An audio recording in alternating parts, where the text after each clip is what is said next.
Okay, here's your quick tutorial before you move on to your that quiz questions. When you see the test, it's going to look a lot like these practice tests, and you're going to need to figure out which equations look like they're linears. I think the best strategy is to go around and X out the ones that don't look like linears. Number one has the exponents. X cannot have exponents. That is not linear. Number 7 has absolute values. Linears do not have absolute values. Number 8, once again, has an absolute value. Not linear.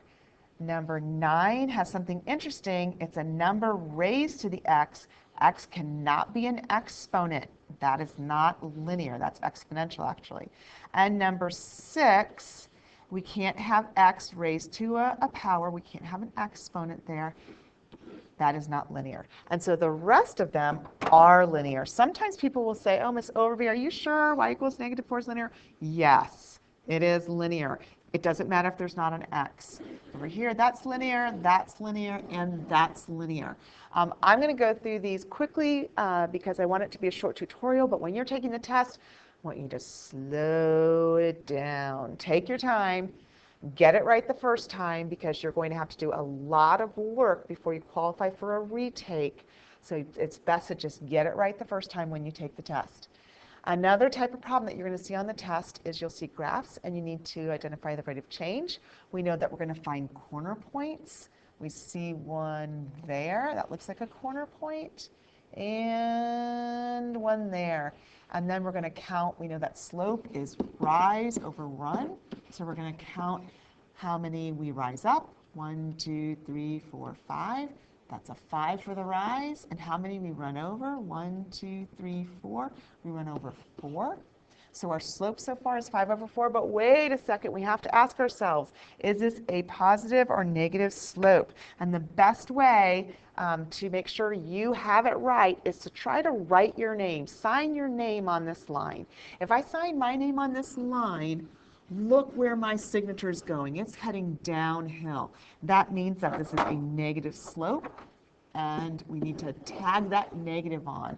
Remember, we read lines from left to right, just like we read books. If you read it from right to left, it could look like increasing. That's why I said if you're in doubt, write your name on the line, and you can see it's heading down, and it's negative. Okay, this next one, we're going to be looking for some corner points. This looks like a good corner point. This looks like a good corner point. I could continue and get all the corner points on here, but once I have 2 corner points that are near each other, I can start my rise over run. I've got to rise up 1, and I run over 1, 2, 3, 4. I ask myself, is this a positive or negative line? And if I'm in doubt, I'm going to sign my name. And if I'm writing my name, look at that, it's going uphill. It's a positive slope. So I leave it as it is. The next one, I also do 2 corner points. I've got a corner point here, got a corner point here. My rise is up 1, 2, 3. That's my top number. And my run is 1. I can write it as 3 over 1. I can write it as 3. Let's double check about this. Is it a positive or a negative slope? Read it from left to right, or write your name, and it's going way uphill. It is positive. So depending on which way you want to write it, you can write it that way or that way. Both of them are correct. Okay, if I was a person walking on this line, first of all, I'm not a tightrope walker, so it will be very difficult, but there's no slope. It's not going up, it's not going down. There is 0 slope, so you're going to write it as 0. The rate of change is the same thing as slope. And so it's 0. Please do not write 0 over 0. That, if you write it, is wrong. You will get it wrong on the test. 0 over 0 is undefined. We can't have 0 in the denominator. So please just write it as 0. Zooming on, when you see a table, don't be lazy. I want you to do the hoops. I want you to use the calculator. It's better just to take your time on the test and get it right than have to go ahead and do retake after retake and really work hard. Just ace it the first time. That's the plan. 7 minus 3 as we do the hoops is 4. 3 minus -1 is also 4. -1 minus 5 is also 4. Also 4. But that's not what makes for the slope. We have to do the left side as well. We'll get 1, 1, 1, and 1, and so therefore my slope is always change in y. So the rise represents a change in y over the run, which is the change in x, and that's why my slope is 4 over 1, or 4. Trying to keep this quick, I'm going to zoom on. If I see, this is the only time that you really don't have to do hoops. If I see that my y is the same number over and over and over and over, is there any change in y? No, there's no change in y, and I can automatically say that my rate of change or my slope is 0. But if that doesn't make sense to you, please do the hoops. You're going to keep getting 0, and on this side it really doesn't matter what number you get. In this case it's going to be a 4, and that's going to be 2, and that's going to be also a 2. 0 over 1 is the same as 0 over 4, is the same as 0 over 2, is the same as 0 over 2. It is 0. All right, moving on.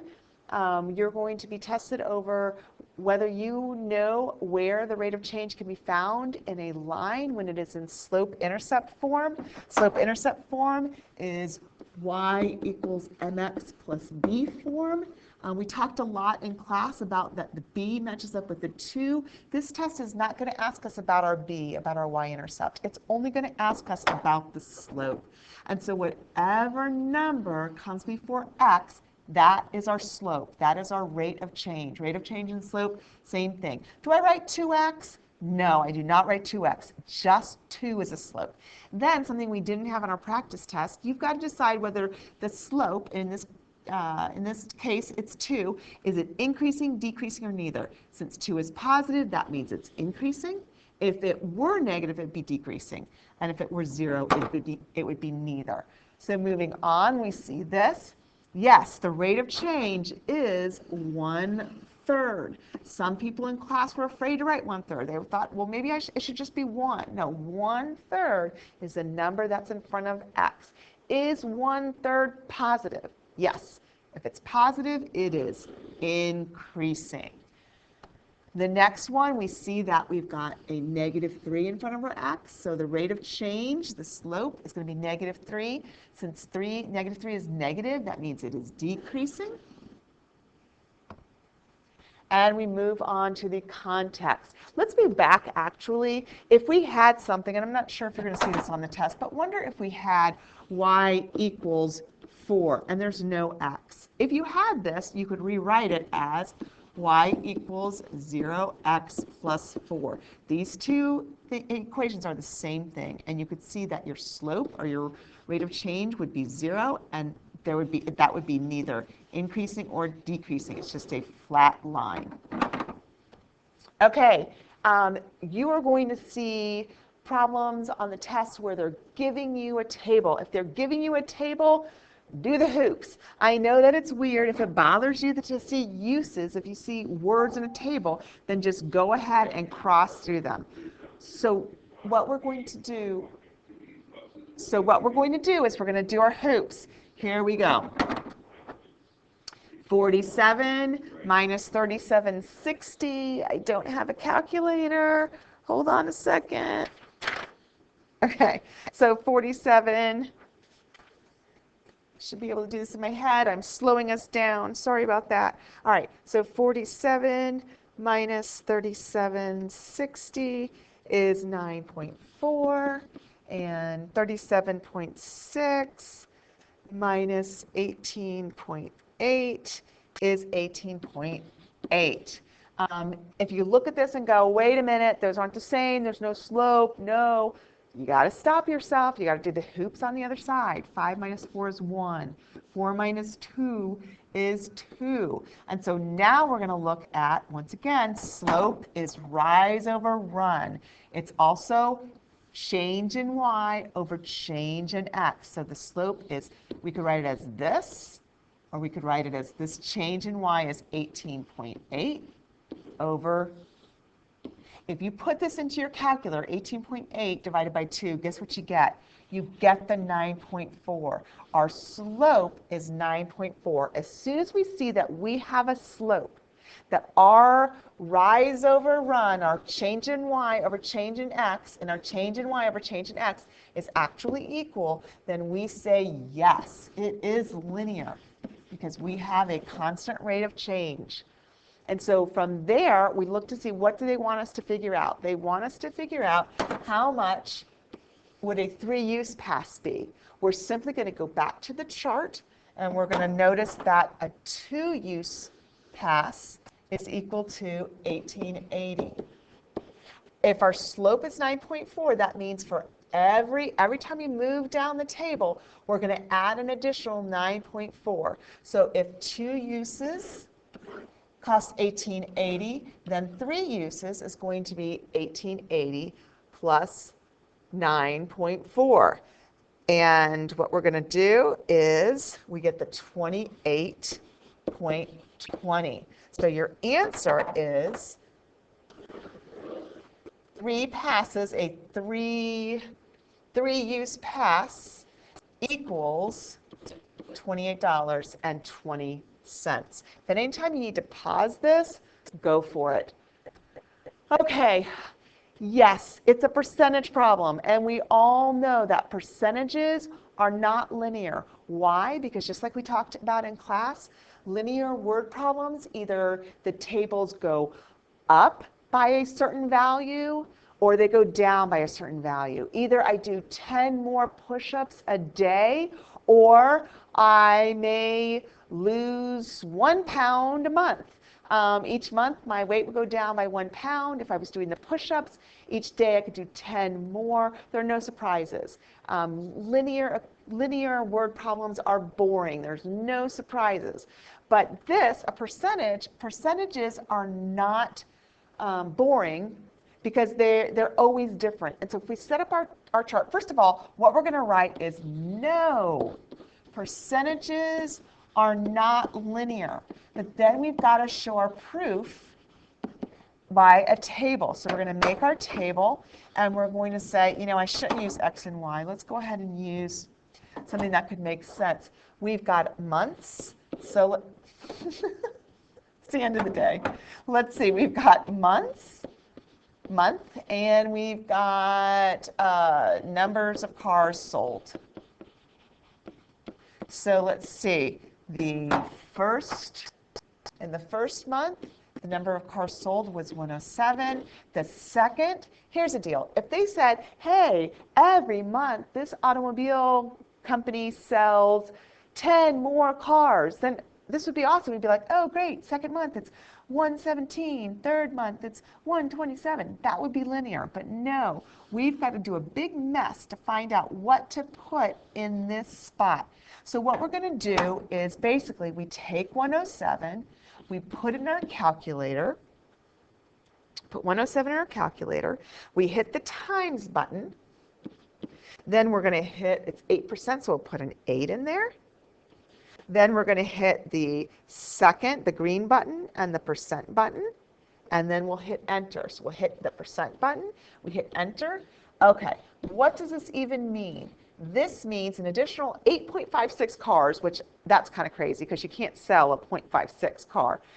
Really, it's just an additional 8 cars are going to be sold. Should I write that down? Should I write down 8.56 right in this green circle? No.